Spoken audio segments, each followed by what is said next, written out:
તો આજે જે તેઓએ રેડ અચાનક પાડી અને લોકોને ઊંઘતા ઝડપ્યા તે વિષય પર વધુ વાત કરવા માટે આપણી સાથે પ્રફુલ્લ પાનસેરિયા પોતે જોડાયા છે। સર, સ્વાગત છે આપનું। સૌથી પહેલો સવાલ એ કે વરસાદ બાદ જે રીતે મોટાભાગના રસ્તા ખરાબ થઈ ગયા છે અને લોકોનો આક્રોશ જોવા મળી રહ્યો છે, લાગે છે કે હલકી ગુણવત્તાની કામગીરીને કારણે આવી સ્થિતિ સર્જાઈ?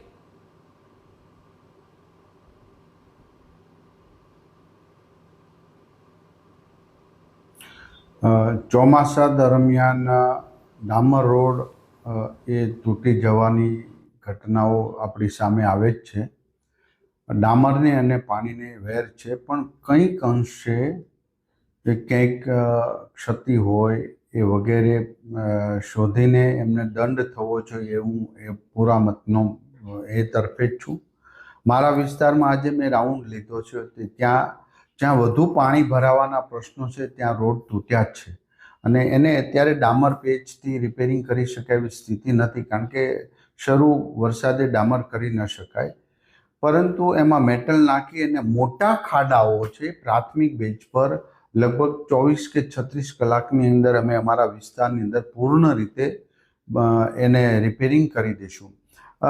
આનું દરેક જગ્યા પર વરસાદની પેટર્ન બદલી છે। માનો કે કચ્છમાં તો પહેલા 10-8 વર્ષ પહેલા ત્યાં વરસાદની આખા સિઝનનો વરસાદ 15 થી 20 ઇંચ પડતો હતો અને આ વખતે કે આગલા વખતે 24 કલાકમાં 20 ઇંચ વરસાદ પડે, તો આ જે અનબેલેન્સ થયું છે ગ્લોબલ વોર્મિંગના કારણે કે જે ગણીએ તે, તો ત્યાંની કેપેસિટી, નદીઓની કેપેસિટી, નાળાઓની કેપેસિટી બધું જ કુદરત એની રીતે કુદરતી રીતે નવો વે બનતો હોય છે।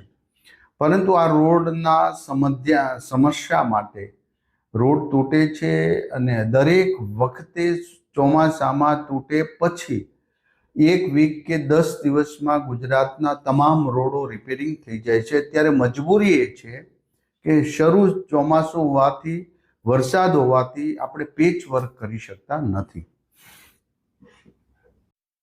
લઈને પણ થઈ રહ્યો છે, કોન્ટ્રાક્ટર રૂપિયા લઈને છટકી જાય છે અને એમને પૂછનારું કોઈ નથી, એટલે વારંવાર રસ્તા ખરાબ થાય છે, પ્રજા ભોગ બને છે। આરોપ તો એવો છે કે કોન્ટ્રાક્ટરો અધિકારીઓને પણ ગાંઠતા નથી, શું કહેશો?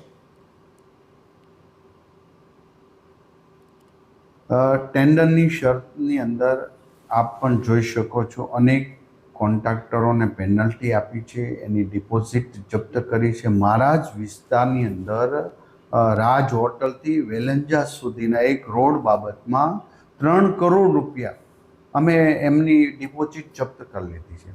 તો આવા અનેક બાબતોની અંદર સરકાર, અધિકારીઓ સખ્તાઈથી લઈ રહ્યા છે। ઘણા એજન્સી ખૂબ સારું કામગીરી કરી રહી, ઘણા વેઠ ઉતારી રહ્યા છે।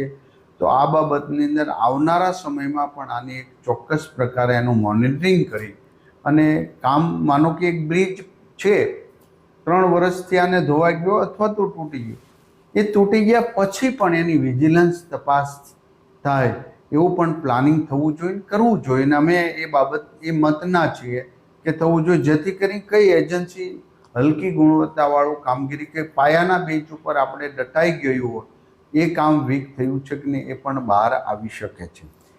ના, આ તો વાત કોન્ટ્રાક્ટરોની કરી આપ કહી રહ્યા છો, પરંતુ સરકારી તંત્રમાં જે અધિકારીઓ છે જેઓ લાલિયાવાડી કરે છે તેમની સામે શું કહેશો? પગલાં ખરેખર લેશો કે નહીં એમની સામે? અનેક શોકોજ નોટિસ આપી ચૂક્યા છે, ફરજિયાત સેવા નિવૃત્ત પણ કરવા સુધીના આદરણીય મુખ્યમંત્રીશ્રીએ એક્શન લીધા છે। હવે પછીની ચોક્કસ પ્રકારે એનું મોનિટરિંગ થઈ અને જે દોષિત હોય, જ્યાં પ્રશ્ન આવે છે ત્યાં ચોક્કસ પ્રકારે એના ઉપર એક્શન લેવાવા જોઈએ ને લઈશું। ને તો ગુજરાતની જનતાને હવે શોકોજ નોટિસ આપી જી, હવે આપ ગુજરાતની જનતાને એ પણ જણાવો કે ક્યાં સુધી લોકોને ખરાબ રસ્તાની સમસ્યાથી મુક્તિ મળશે?